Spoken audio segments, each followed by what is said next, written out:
The bear tycoon was dying from a strange poison, until the cleaning lady he fired identified the only antidote. To go out.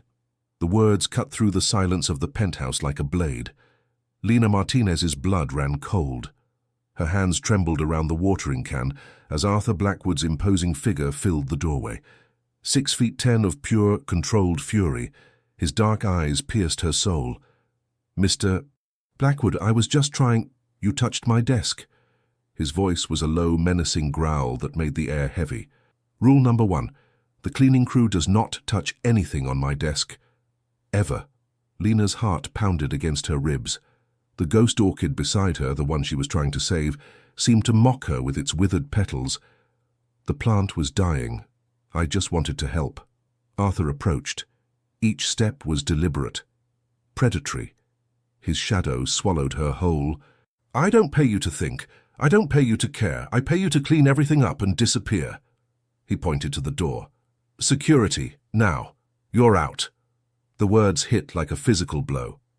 "Take your home remedies and Grandma's superstitions somewhere else," Arthur continued, said with palpable disdain. "This is a $43 billion empire, not a street fair." As the security guard held her arm, Lina's eyes fixed on the orchid one last time. The discoloration was unnatural. The pattern of decay followed the veins with such precision. Something was terribly wrong. But Arthur never heard from him again. She was thrown away like trash. But what Lina saw in that orchid would soon become the only thing standing between Arthur Blackwood and death itself. Arthur Blackwood's world was coming to an end. It all started with fatigue, nothing serious, just the tiredness from 18-hour workdays. Then came the headaches, a sharp, unbearable pain that no medicine could relieve. His vision blurred, his hands trembled. In 14 days, the most powerful man in the city could barely stand. "Call Rothstein," he said sharply to Maxwell, his loyal butler, "and don't tell anyone. No one can know I'm weak. Dr." Rothstein arrived in less than an hour, the best doctor money could buy. He ordered every imaginable test. Blood tests, brain scans, complete toxicology tests. All tests came back positive. "I don't understand," admitted Dr. Rothstein, his face pale. "His symptoms suggest poisoning, but nothing shows up. Whatever it is." His voice faltered, fear showing in his pronunciation. "It's not in any database." Arthur's blood ran cold. "Poison? If that's the case, it's something unprecedented in modern medicine." "Then find someone who has already been through this," Arthur demanded, even as his body betrayed him. But the doctor had no answers, and the worst was yet to come. Over the next 7 days, Arthur's condition deteriorated at an alarming rate. His enormous body shrank drastically, his fur lost its shine, his breathing became labored and painful. Experts came from all over the world. Toxicologists, neurologists, infectious disease specialists. Everyone was perplexed. Maxwell watched in horrified silence as the man he had served for 30 years died slowly and silently before his eyes. On the 8th day, as Arthur lay semi-conscious and on the verge of collapsing, Maxwell made a decision that violated all the protocols Arthur had established. He remembered the cleaning lady, the one Arthur fired for touching the orchid that now lay dead on Arthur's table, like a monument to something Maxwell couldn't name. His heart stopped when he realized, what if she was right? Hospital hallway. Same day. Lina was cleaning a handrail when she saw him. Maxwell, Arthur's butler. Dressed in an expensive suit, he looks completely out of place in the dark hospital corridor. Their eyes met. "Miss Martinez." Her voice faltered in despair. "I need your help. It's about Mr. Blackwood." All of Lina's instincts screamed at her to leave. "I don't work for him anymore. He is dying." The words paralyzed her. Maxwell's eyes were wide, pleading. "The best doctors in the world can't save him, but I remember, you tried to save that orchid. You knew there was something wrong with it." He held her hands. "Please, I know he was cruel. I know you don't owe him anything, but I beg you." Lina's grandmother's voice echoed in her mind. "We heal, my daughter, we always heal." "Take me to him," she whispered. But nothing could have prepared her for what she was about to discover. The space, once immaculate, now resembled a tomb. The lights went out. The air was thick with the smell of death. Maxwell led Lena through the silent rooms to Arthur's bedroom, where the powerful tycoon lay dying, breathing with difficulty, his imposing body reduced to a shadow of his former power. 3 doctors surrounded him. They looked up when Lena entered, their expressions a mixture of confusion and barely disguised hostility. "Who is this?" one of them asked. "Maxwell, we can't have anything unauthorized." "She's a healer," Maxwell interrupted firmly. The doctors exchanged contemptuous glances. That look, the same one Lena had seen all her life, but she ignored them, because his eyes were fixed on something else. The vase of the ghost orchid, dead, withered, perched on a shelf near the window. Lena approached as if in a trance. She lifted the vase with trembling hands. She examined the remains. She smelled the earth. She touched the blackened roots. Her eyes widened. "Oh my God," she sighed. "Oh my God, no." "What?" Maxwell insisted urgently. "What is it?" Lena turned to the doctors, her voice firm despite her racing heart. "You're testing the wrong poison. This is unusual." This orchid was treated with a compound derived from Dendrobates tinctorius, secretions of the poison dart frog, mixed with rare botanical alkaloids. Dr. Rothstein scoffed. "That's impossible. We've done tests for amphibian toxins, not those chelated with rare earth metals and bound to plant compounds," Lena countered. "My grandmother documented exactly that technique. It was used by assassins in the Amazon because it's practically undetectable. The poison is absorbed through skin contact with the plant. It has a slow action. It mimics dozens of diseases." The room fell into a sepulchral silence. "When the symptoms appear," Lena continued, her voice deepening, "it's usually too late." "How long has he been sick?" she asked. 21 days, Maxwell whispered. Lena's face paled. "The critical period is 28 days. After that, the neurological damage is irreversible." She stared at Arthur's unconscious body, her mind racing. "We have 7 days." But what she didn't say was even more terrifying. She had only seen that poison used once. And that person died screaming. Dr. Rothstein stepped forward, his skepticism clashing with despair. "Miss Martinez, with all due respect, this is highly irregular." "He's dying anyway," Lena interrupted, her gaze fierce. "What do you have to lose?" The doctor had no answer. Maxwell made the decision. "What do you need?" Lena picked up her cell phone and accessed her grandmother's digitized diaries, hundreds of pages of indigenous knowledge about healing. "I need rare plants, specific specimens, and I need them now." "Mr. Blackwood owns the largest private botanical collection in the city," Maxwell said quickly. 3 floors below this building. Temperature controlled and fully stocked. Does that do? Lena's eyes shone with desperate hope. "Show me, now." Time was running out, and the antidote she needed to create had never been tested on anyone alive. The botanical garden, basement level. Lena held her breath as the elevator doors opened. Paradise. A hidden paradise that stretches across 3 entire floors. Tropical plants from the Amazon. Succulents from the Sahara. Rare specimens from remote mountains, all thriving in perfect conditions. "That's amazing," she whispered. "It's Mr. Blackwood's only luxury," Maxwell explained. "He built this 10 years ago. He spent millions.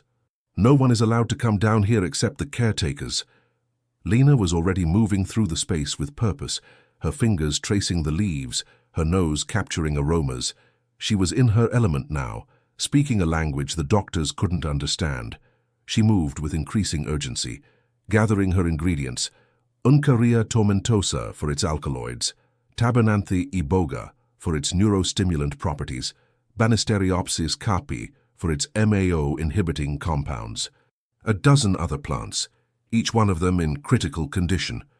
The doctors watched in fascination as she worked in Arthur's kitchen, grinding, boiling, and filtering with ritualistic precision. She conversed with the plants as she worked, thanking them, honoring them. "This is madness," murmured one expert. "Just like watching him die while we do nothing," Maxwell snapped. 6 hours later, as dawn broke over the city, Lena stirred up a dark green liquid. That's it, she said, her voice hoarse with exhaustion. The antidote. It smelled of earth and bitterness, almost alive. It's administered intravenously, she explained to Dr. Rothstein, slowly, over 6 hours. If it's administered too quickly, it can cause cardiac arrest. The doctor observed her for a long moment. Something in his expression changed, from skepticism to desperate respect. If this works, you will revolutionize toxicology. If not, if it doesn't work, I take full responsibility, Lena said calmly. But it will work. Her hands trembled as she inserted the IV bag. Please, Mama Rosa, she prayed, please guide my hands. The antidote began to drip into Arthur's veins. Now came the hard part, waiting to see if the most powerful man in the city would live or die at the hands of the woman he had discarded. Nothing has changed. Arthur's vital signs remained dangerously low. His breathing was still shallow and labored. The monitors emitted a monotonous and depressing rhythm. Lena sat beside his bed, observing every micro-expression, every slight change in his breathing. Her grandmother's diaries lay open on her lap, though she had memorized every word. His temperature is dropping, announced Dr. Rothstein, frowning. That's worrying. It's normal, Lena assured him, although her own pulse was racing. The antidote causes temporary hypothermia while it neutralizes the poison. 30 more minutes. He is sure. I have to be. Something has changed. Arthur's breathing deepened. The harsh, hoarse sound that characterized each breath began to diminish. The color, subtle yet unmistakable, began to return to his snout. My God, whispered a specialist. His oxygen saturation is improving. With trembling hands, Dr. Rothstein checked his instruments, neural responses strengthening, brain inflammation decreasing. He looked at Lena with something akin to admiration. It's really working. Lena allowed herself a small sigh of relief, but the real test was yet to come. Arthur's eyes opened. At first, unfocused, his gaze glazed with confusion. He blinked slowly, turning his enormous head on the pillow. His gaze met Maxwell's first. Max? His voice was almost inaudible, ravaged by disuse. The butler was standing right beside him, tears streaming down his face. Sir, thank God, you're going to survive. What happened? Arthur's eyes scanned the room, observing the doctors, the equipment, the IV drip. Then his gaze fell on Lena. Recognition faltered. Then came confusion, and then something even harder to name. You, he replied sharply. Lena stood up, keeping her distance. Don't try to move yet. The antidote needs another 3 hours. Arthur's eyes narrowed, even in his weakened state. Why are you here? The question hung in the air. Because Maxwell asked me for help, Lena replied calmly. You were poisoned by the ghost orchid. The doctors couldn't identify it. I could. Arthur processed this slowly. The orchid I fired you for touching. To try. A long pause. Then, you saved my life. I am a healer, that's what I do. Arthur closed his eyes. When he spoke again, his voice was almost a whisper. Leave us alone, all of you, except her. Dr. Rothstein hesitated. Mr. Blackwood. And what Arthur was about to say would change everything. Silence filled the room like water. Arthur remained motionless, his eyes fixed on the ceiling and his breathing controlled. Lena stayed near the window, not knowing what would happen next. Finally, Arthur spoke. Who poisoned me?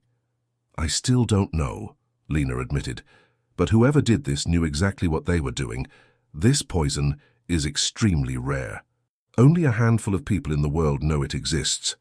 Someone wanted to kill me. His voice was flat, devoid of emotion. Specifically, this wasn't random. No, it wasn't. He turned his head to face her. Without his combat armor, he looked almost vulnerable. Why did you help me? After what I did? Lena met his gaze. Because letting you die would make me like you, someone who values pride above life. And I refuse to become that. The words hit like a physical blow. Arthur shuddered but didn't look away. I was wrong. In firing him, in ignoring his knowledge, I was wrong about everything. Yes, You were. I don't usually apologize, Arthur continued in a low voice. I'm not good at it, but I'm sorry, I'm really sorry.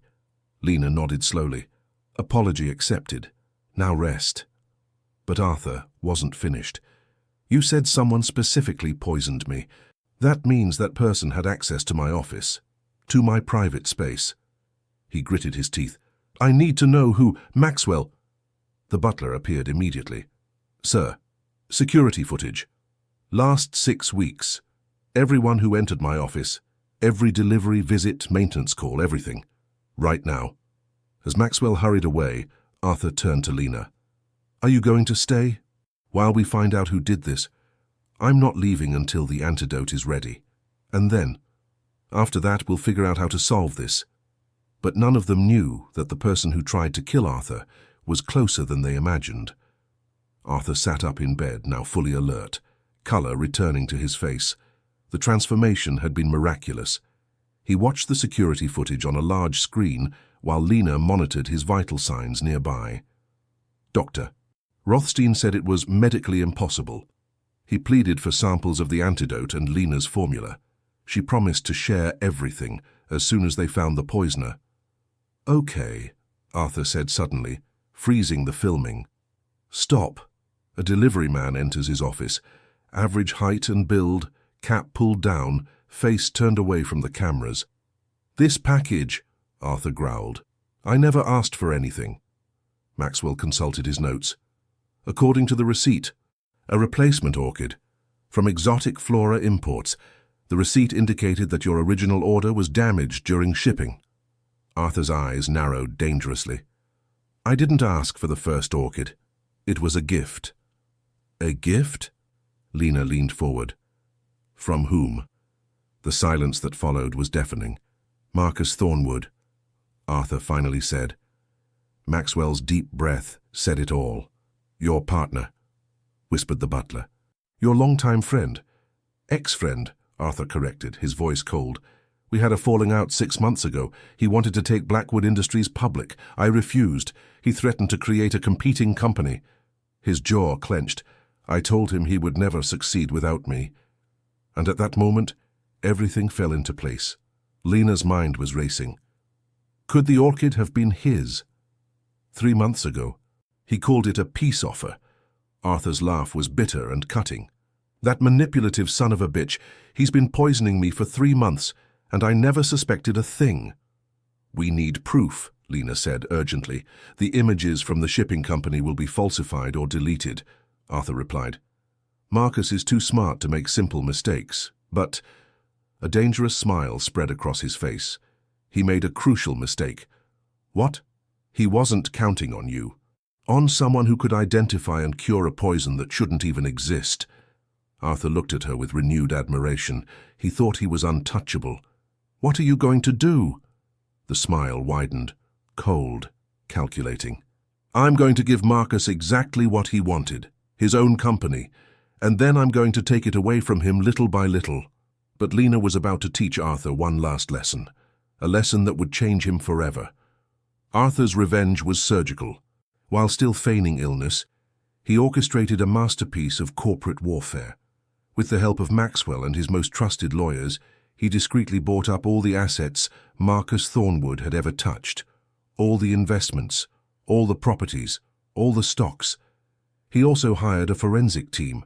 Despite Marcus's precautions, they found microscopic traces of the poison on gloves discarded in a trash can near the delivery company. DNA linked these gloves to Marcus's personal assistant. The evidence was overwhelming. But Arthur didn't go to the police. I want him to know what's coming, he told Lena one night as they reviewed documents in his office. I want him to see it all fall apart. Lena remained silent all week, watching the unfolding events with growing concern. Finally, she spoke. You're still poisoned, she said softly. Arthur looked up, confused. The antidote worked. I'm cured. Not because of the plant, she glared at him angrily. Because of the anger. Anger is also poison, Arthur, just a different kind. My grandmother used to say that revenge is like drinking poison and waiting for the enemy to die. Arthur stared at her. What do you want me to do? Have him acquitted of the attempted murder charge. No, but there's a difference between justice and revenge. She stepped closer. Hand him over. Let the law handle it. Don't destroy yourself by becoming like him. He tried to kill me, Lena. And you're letting him succeed. Her voice was gentle, but firm. It's not destroying your body, but it's destroying the man you could become, the better man I glimpsed last week. The words hung in the air between them. Arthur clenched his fists. His jaw tightened. Every instinct screamed at him to crush Marcus, to make him suffer, to... He stopped. I took a deep breath. And something inside him changed. "You're right," he said finally, in a low voice. "God help me, you're right." What Arthur did next shocked the entire world. The media frenzy was intense. Arthur Blackwood's first public appearance since his mysterious illness. Camera flashes went off as he stepped onto the podium, with Maxwell by his side. He looked powerful again, a billionaire tycoon in every sense. But his words were nothing like what anyone expected. "6 weeks ago I was poisoned," he announced, his voice clear and firm. "The poison was administered through a plant, a gift from my former partner, Marcus Thornwood. Modern medicine couldn't save me, but a traditional healer named Lena Martinez could. She succeeded. The evidence has been handed over to the authorities." Chaos ensued.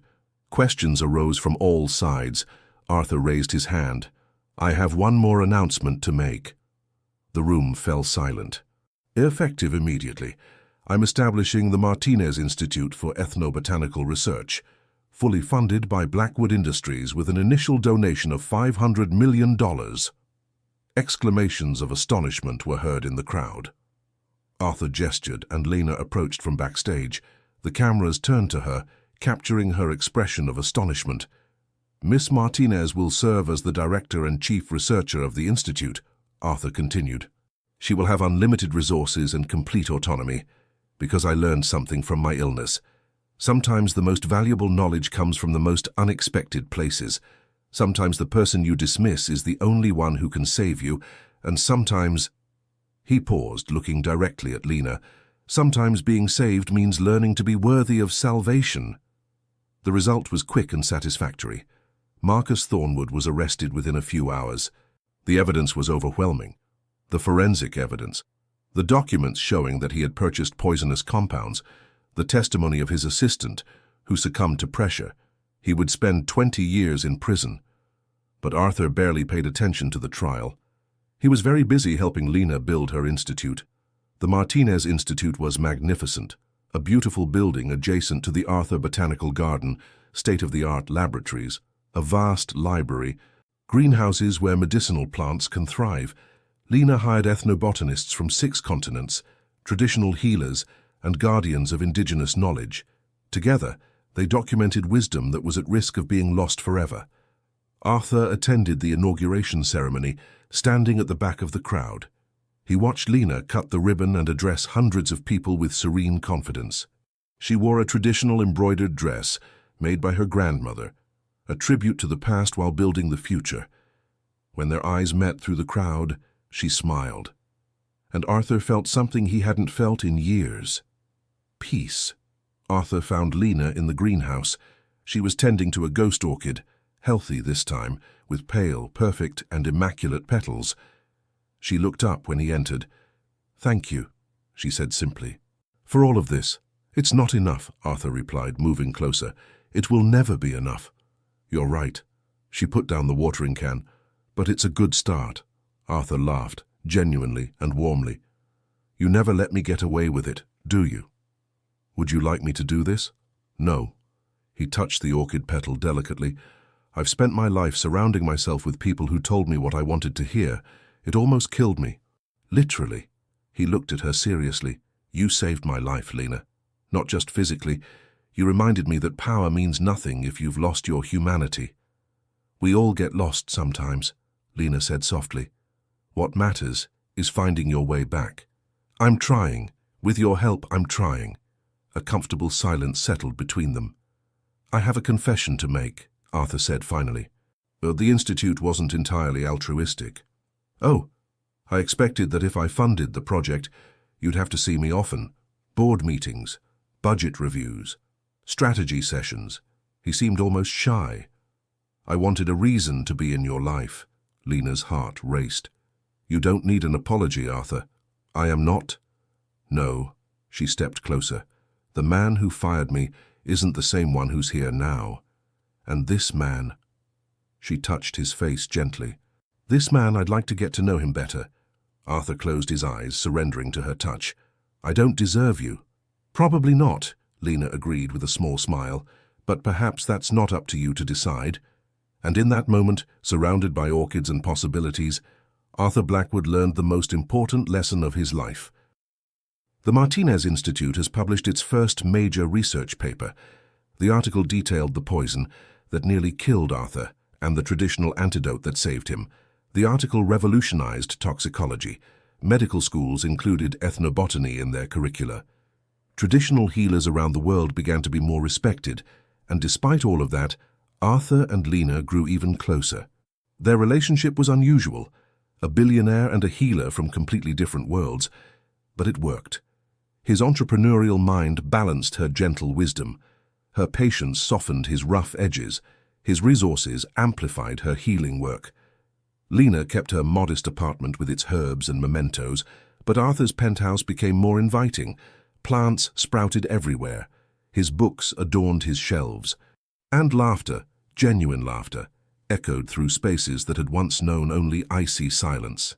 1 year after the poisoning, they were on Arthur's balcony, overlooking the city. Have you regretted that? Arthur asked, putting his arm around her. Coming back to help me? Every day, Lena teased, but quickly softened her tone. No, not helping you would have haunted me forever.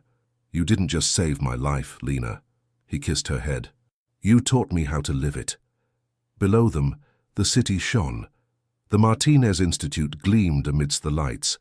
Inside, researchers from all over the world preserved knowledge that had survived generations, knowledge that might never have been recognized were it not for the near-death experience of a man who one day discarded it. Your grandmother would be proud, Arthur said softly. Lena smiled. She would say, I should have let you suffer a little longer, to strengthen your character. Arthur laughed. She looked scary. She was, and wonderful, and wise. Lena looked at him. She always said that the universe puts us exactly where we need to be. I'm starting to believe it. They remained in comfortable silence, watching the city breathe below. The past could not be undone, Arthur's cruelty, his arrogance, the injustice. But the future was being written now, with choices made with humility and a growing love. Sometimes redemption doesn't erase mistakes. Sometimes it means growing beyond them and achieving something better. Sometimes salvation comes from the hands you've discarded, and sometimes the greatest wisdom wears the humblest disguise. The lesson was simple, yet profound. Never underestimate the power of knowledge, no matter where it comes from. Never ignore the person who could one day save your life. And never forget that true strength isn't measured in billions. It's measured in the courage to change. 2 years later, Arthur and Lena were together in the greenhouse, tending to their orchids. Did you imagine, Arthur pondered, when you were watering that plant 2 years ago, that it would lead to all this? Lena smiled, her hands in the earth. My grandmother used to say that every act of kindness creates waves we can't see. We just need to trust that they will reach where they need to go. Wise woman. She was. Lena paused and looked at Arthur with bright eyes. She also said that the best partnerships are built on mutual respect, trust, and... So what? Lena lifted her hand from the ground, revealing a small box. Arthur's eyes widened. And knowing when to stop being afraid, Lena concluded. So, what do you say, Mr. Blackwood? Do you want to make this partnership official? For the first time in his life, Arthur Blackwood was speechless. Then he laughed, deeply, joyfully and freely, and pulled her into his arms.